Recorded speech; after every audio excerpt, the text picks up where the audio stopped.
Hello friends. आज हम यहाँ पर सीखेंगे प्रोग्रामिंग इन पाइथन। उसके अंदर हम आज सीखेंगे construct and analyse code segments that uses branching statement. तो आज हम यहाँ पर सीखेंगे कि पाइथन के अंदर ब्रांचिंग स्टेटमेंट का कैसे यूज़ करना है। तो सबसे पहले हम यहाँ पर देखते हैं कि ब्रांचिंग स्टेटमेंट्स पाइथन के अंदर कौन कौन से होते हैं। तो उसमें सबसे पहला जो स्टेटमेंट होता है ब्रेक स्टेटमेंट, जिसका काम होता है कि लूप का जो एग्जीक्यूशन होता है उसको ब्रेक करेगा, जिसका वीडियो मैंने ऑलरेडी बना के रखा हुआ है, तो आप वो जाके चेक कर सकते हो। दूसरा है कंटिन्यू स्टेटमेंट, जो लूप का जो एग्जीक्यूशन होता है उसको वो कंटिन्यू करेगा। और तीसरा है रिटर्न स्टेटमेंट, जो लूप की जो वैल्यू होगी उसको वो रिटर्न करेगा। तो ब्रेक स्टेटमेंट का वीडियो हमने ऑलरेडी बना के रखा है, तो आप वहाँ पर जाके देख सकते हैं। आज हम यहाँ पर सीखेंगे कंटिन्यू स्टेटमेंट, जो लूप के एग्जीक्यूशन को कंटिन्यू करता है। तो उसके लिए सबसे पहले हम यहाँ पर देखते हैं कि पाइथन की एक फ़ाइल ओपन कर लेते हैं। फिर यहाँ पर हम देखते हैं कि ये कंटिन्यू कैसे करना है।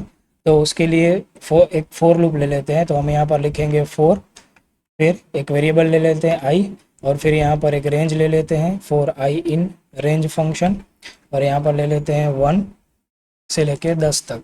मतलब यहाँ पर हम एक रेंज ले लेते हैं 1 to 10, फिर इसको कॉलन करके एंड करेंगे। तो रेंज फंक्शन का काम क्या होता है कि इसके अंदर जो भी वैल्यू दी होती है उसके बीच में से वो सारी वैल्यू ले लेती है, मतलब स्टार्टिंग फ्रॉम 1 और एंडिंग टू 10, इसके बीच में जो भी वैल्यू होती है वो ऑटोमेटिकली 1 by 1 फैच करेगा। तो अब हम यहाँ पर देखते हैं कि हमको कंटिन्यू करवाना है। तो कंटिन्यू करवाने के लिए हम यहाँ पर एक ऐसा प्रोग्राम करेंगे जिसके अंदर हम ये देखेंगे कि सपोज आई की कोई भी एक पर्टिकुलर वैल्यू आती है, तो उस टाइम वो स्टेटमेंट कैसे कंटिन्यू होता है। तो उसके लिए हमें चेक करना है कि आई की वैल्यू कौन कौन सी आती है।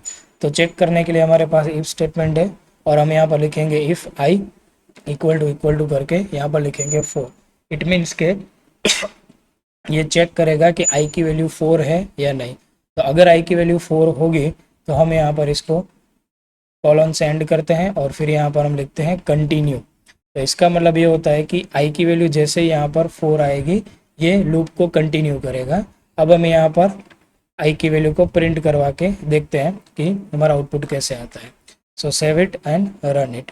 तो यहाँ पर आप देख सकते हो कि हमारी वैल्यू कैसे डिस्प्ले हो रही है। तो यहाँ पर देखिए स्टार्टिंग फ्रॉम 1, फिर 2, 3, और फिर यहाँ पर देखिए 3 के बाद डायरेक्टली 5 है। ये क्यों हुआ? क्योंकि यहाँ पर फोर लूप में वो 1 by 1 रेंज के अंदर से एक वैल्यू चेक कर रहा है कि आई की वैल्यू 1 है तो 1 नहीं है, इसलिए ये लूप के अंदर जाएगा नहीं और प्रिंट करेगा आई। फिर ऐसे ही आई की वैल्यू 2 है, 3 है या 4 है। अब जैसे ही आई की वैल्यू यहाँ पर 4 आएगी तो ये कंडीशन हमारी ट्रू होगी, और ये कंडीशन ट्रू जैसे ही होगी वो क्या करेगा, यहाँ से कंटिन्यू करेगा। मतलब आई की वैल्यू जो 4 है उसके बाद कंटिन्यू करेगा। तो उसके बाद आई की वैल्यू 5 आती है, इसलिए यहाँ पर वो 5 से लेकर 10 तक यहाँ पर प्रिंट करेगा। तो 10 हमारी आखिरी वैल्यू है, इसलिए यहाँ पर हमारा 1 2 3, फिर उसके बाद 5 6 7 8 9 यहाँ पर आउटपुट आ रहा है। तो ये जो 4 है वो 4 यहाँ पर हमारा स्किप हो रहा है। मतलब जब आई इक्वल टू 4 की वैल्यू आएगी तब ये वापस लूप को यहाँ से कंटिन्यू करेगा, और फिर नेक्स्ट जो वैल्यू आएगी वो वैल्यू को लेके यहाँ पर वो आई की वैल्यू प्रिंट करवाएगा।